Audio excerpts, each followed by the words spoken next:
name is Caitlin. I'll be your student nurse today. Perform hand hygiene. Can you please state your name and date of birth? Brandon Jordan 10/10/2000. Look at her wristband. Do you have any allergies? Mm-mm. Do you need to enter your bladder before we start? Mm-mm. The general survey part of this, I'm going to look at her physical appearance, her body structure, her mobility, and her behavior.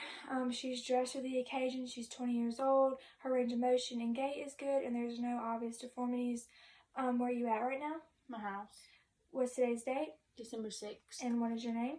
Brianna. Do you have any pain on a scale from 1 to 10? Mm-mm. Okay, so now we're going to assess her skin on her head, temperature, moisture, integrity. There's no lesions. I'm going to palpate her scalp, make sure there's no lumps or masses or tenderness. I'm going to look through her scalp, make sure there's no lesions. I'm going to palpate her temporal. Okay, so now we're going to start with the cranial nerves. Cranial nerve 2 is optic, so we're going to check for perla. Her pupils are size 3, and they react equally to light and accommodation. Then we're going to check cranial nerves 3, 4, and 6, which is oculomotor, abducens, and trochlear. So these are the 6 cardinal fields of gaze. So follow my pen light with just your eyes.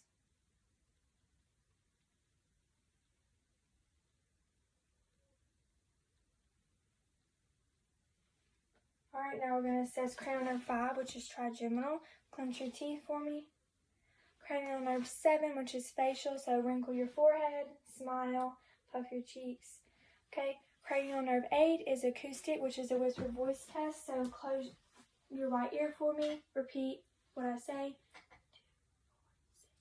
2, 4, 6. Cover the other ear.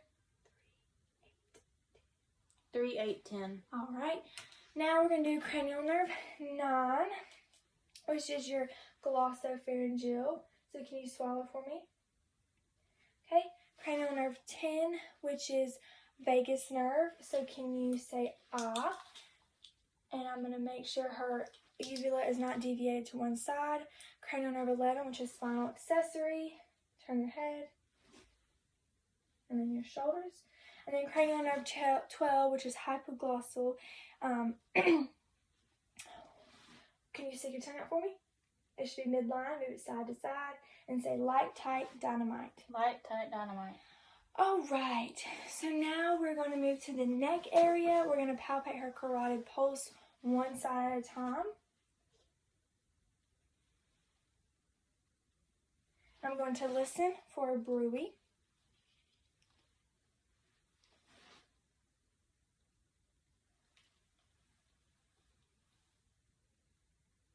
Okay, so now we're going to do her lymph nodes.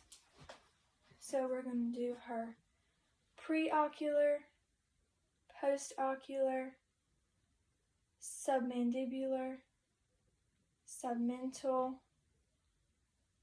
occipital, super and posterior cervical, and then supraclavicular.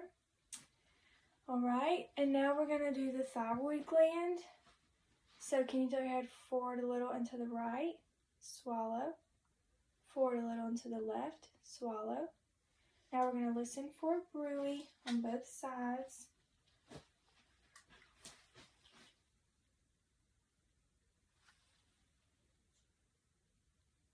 Alright. So now we're going to do the chest and back. So I'm going to check her skin turgor on her clavicle. Everything looks good. So now we're going to listen to her breath sounds posteriorly and anteriorly. So her bronchial breath sounds are over her trachea and larynx, and they have a high pitch and a loud amplitude. Her bronchiovascular are over her major bronchi, and they have a moderate pitch and a medium amplitude. And then we're going to listen to her vesicular breath sounds.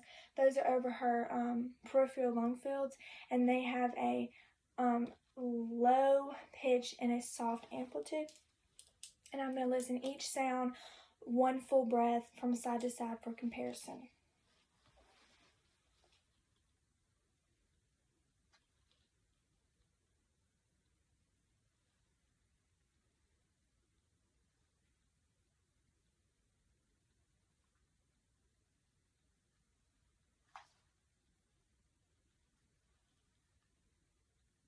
And then I'm going to do the same thing on the back.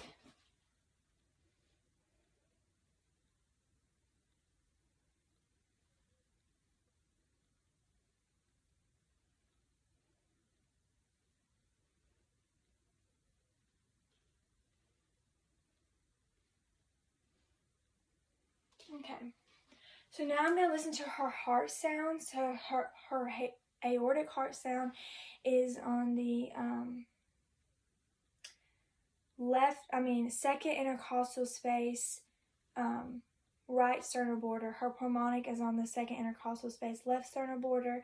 Her Erb's point is a third intercostal space, right sternal border. Her tricuspid is fourth intercostal space, right sternal border, and her mitral is fifth intercostal space, mid-clavicular line. I would listen to those one at a time with the diaphragm and then one at a time with the bell.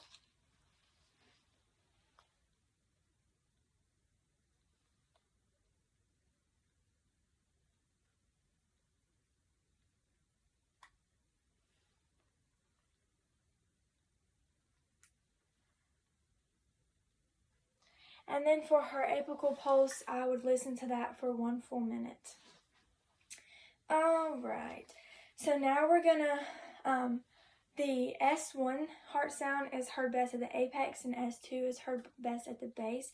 So now we're gonna look at her upper extremities. So I'm gonna be looking for skin, temperature, moisture, integrity, and I'm going to check for edema and any tremors. So can you stick your hands out for me, make sure there's no tremors? Okay, we're good. So now I'm going to palpate her radial and brachial pulse. So her radial pulse has a +2 amplitude bilaterally, and her brachial pulse is a little weak, so we'll give that a +1. All right. So now we're going to check her capillary refill in her fingernails and check if there's any clubbing. Capillary refill is less than 3 seconds. So, which is good. All right. So now we're going to move to the abdomen. Can you move to the back for me? So for the abdomen, we are going to auscultate first, starting at the right lower quadrant, going clockwise.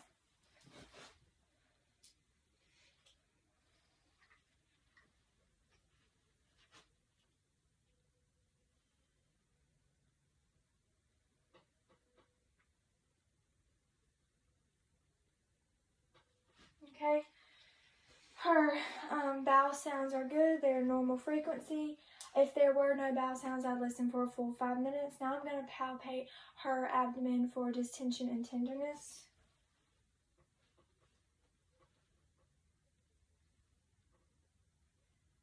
And then I would palpate her bladder for any distension.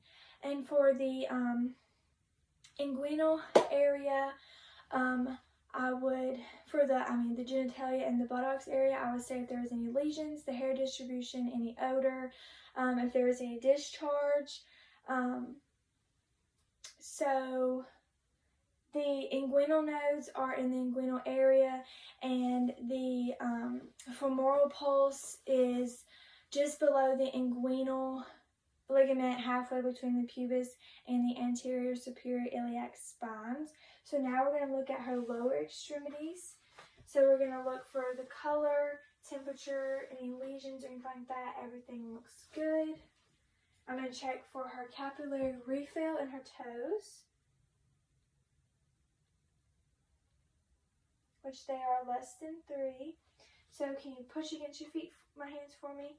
Now I'm going to check her dorsalis pedis pulse.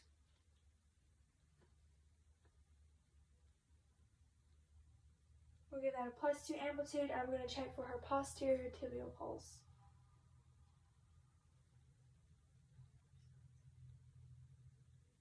Okay, we'll give that a +2 amplitude. And, okay, when I leave the room, I will make sure the bed is in the lowest position, call light is in reach, side rails up ×2, bed is lowered and locked, and perform hand hygiene.